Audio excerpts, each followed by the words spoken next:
When I was working as an attorney, I threw up almost every morning before work. Not once in a while, and not because I was dramatic or weak, but because my body was reacting to a life that my mind kept pretending was fine, and I would stand over the sink afterward, wiping my mouth, staring at my reflection, wondering how someone who had checked all the right boxes could feel so completely wrong inside. Because on the outside I looked accomplished, and on the inside I was deteriorating quietly, which is the most dangerous way to fall apart, because no one rushes to save you when you're still functioning. That career was slowly killing me, not in a way that made headlines or inspired sympathy, but in the slow erosion of joy, curiosity, and physical health. And for a long time I told myself that was just what adulthood looked like, that misery was the price of responsibility, that everyone felt this way and I was just bad at handling it. That lie kept me stuck longer than fear ever could. I closed the doors of my small law firm more than 13 years ago, and that moment didn't feel triumphant or brave.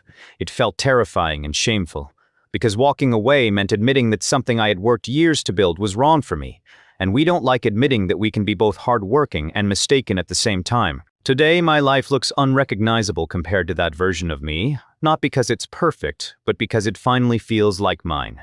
I wake up excited more often than not, I sing in the shower, I have an energy that surprises even me, and I annoy my teenagers in the morning even though I am not naturally a morning person. And none of this came from manifestation, vision boards, or pretending hard enough that things would change. It came from trial and error, from making decisions without guarantees, from failing, adjusting, and trying again, and from taking responsibility when it would have been easier to blame my circumstances. Happiness does not come from wishing or waiting. It comes from intentionally creating a life you don't resent waking up to. And that requires responsibility, not vibes. I don't believe in magical thinking, but I do believe our brains are powerful. And that power is useless without action, because thinking about change without doing anything is just another way to stay comfortable in suffering. Bad things happen in life, sometimes because of your choices and sometimes completely outside of them, and often because of systems that are unfair, complex, and indifferent to your well-being. But if you want a life that includes real joy instead of constant bitterness, you have to take responsibility for all of it anyway.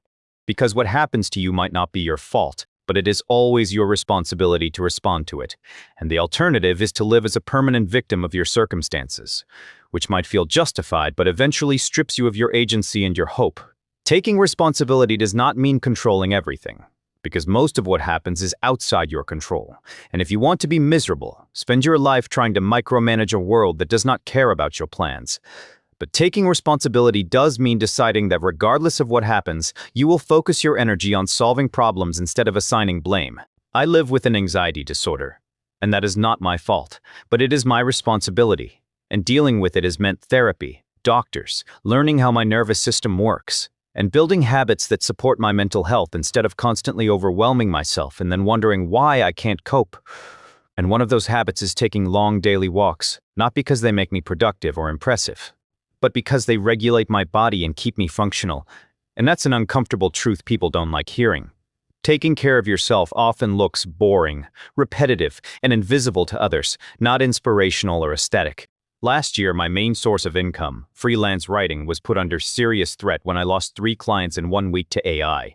And 2 of them told me directly that while my work was better, AI was cheaper, and their leadership wanted to eliminate freelancers and internal teams entirely.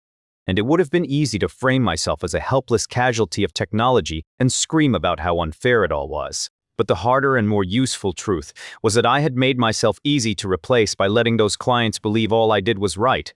And that part of the problem belonged to me. Taking responsibility meant swallowing my pride, admitting I had gotten lazy, and retooling my business instead of sulking.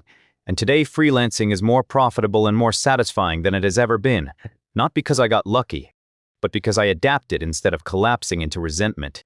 You cannot control most of what happens in this world, not technology, not politics, not disasters, but if you adopt a posture of radical responsibility, you can always control 3 things: your attitude, your effort, and your decision to love, and those 3 things determine far more about your quality of life than most people are willing to admit. Controlling your attitude does not mean suppressing your emotions or pretending you are fine, especially if you live with mental illness. It means learning how to return to calm after you have been knocked off balance. Because you cannot make good decisions when you are emotionally hijacked, and calm is a skill, not a personality trait. I still experience anxiety. I still have days when my brain works against me, but I've learned how to carry myself with steadiness even when I feel like a mess inside. And if you want to love your life, you have to become someone you would actually want to be around, because chronic complaining does not change your circumstances, and it does not even make you feel better. It only reinforces helplessness and keeps your focus locked on what you cannot control. When something annoys you, you either change it if it is within your power, or you accept it and redirect your energy if it is not. Because building a life you love is not about being happy all the time. It is about choosing what gets access to your attention and your emotional energy.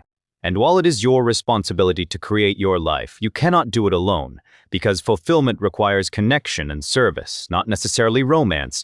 But choosing someone or something outside yourself to care about without expecting recognition, because a life centered entirely on you will eventually feel empty no matter how comfortable it is. Serving others has a way of shrinking your problems to their proper size, increasing gratitude, and reminding you that you are part of something larger than your own internal narrative, and that matters more than most productivity advice ever will. There are people everywhere who need help. And service does not have to be grand or visible. It can be as simple as showing up consistently, helping quietly, or using your skills to make someone else's life a little easier. And life genuinely improves when it is not all about you. If you want to build a life you love, you also have to be willing to make mistakes, a lot of them. And this is where most people stop. Because failure feels like proof that they are not cut out for change, when in reality it is the only path to competence. You will not get it right the first time or the 10th, and often the only reason you find the right path is because you tried the wrong ones first. And if you are not willing to look foolish, fail publicly or privately, and keep going anyway, you will stay exactly where you are. Creating a life you love is not about being perfect, getting everything right, or finally reaching a point where nothing ever goes wrong. It is about being honest with yourself, adjusting when something clearly is not working, and refusing to let a few bad decisions define your entire future. Because if one skinned knee stopped you from learning to ride a bike, you would never experience the freedom of moving under your own power, and life works the same way. The last and hardest step for most people is deciding that they love their life. Not because everything is ideal, but because deciding to love your life changes how you show up for it, and this is as close to magical thinking as I will ever get. Most people struggle to believe they love their life because they are obsessed with everything that is wrong or unfinished, living mentally in the past or the future while missing the only place where life actually happens, which is the present. Deciding that you love your life is not pretending. It is giving up perfectionism and choosing self-respect.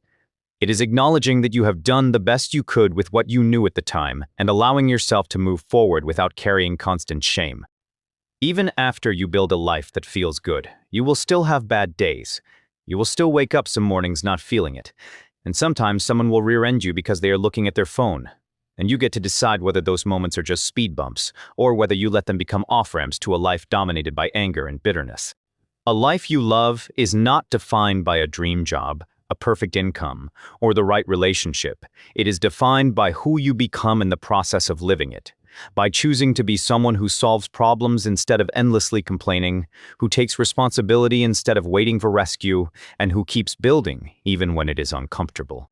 You already have what it takes to create a life that feels meaningful and alive. But no one can do it for you.